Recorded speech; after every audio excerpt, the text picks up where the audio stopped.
মন্ত্রী জুতা সেলাইয়ের মজুরি ১০০ রুপি। দক্ষিণ ভারতের তামিলনাড়ুর কোয়েম্বাটুর এ বিজেপির একটি প্রোগ্রামে আমন্ত্রিত অতিথি ছিলেন দেশটির union textile minister Smriti Irani. Isha foundation নামে সেই সংগঠনে আয়োজিত অনুষ্ঠানে অংশগ্রহণের জন্য বিমান থেকে নেমেই দেখেন তার জুতা ছিঁড়ে গেছে।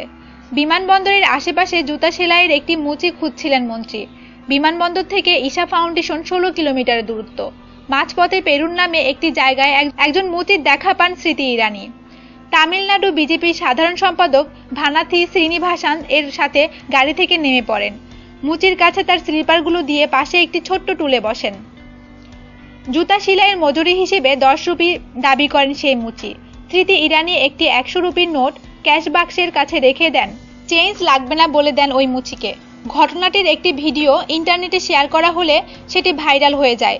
স্মৃতি ইরানির এই সৌজন্যবোধকে প্রশংসা করেছেন নেটিজেনরা।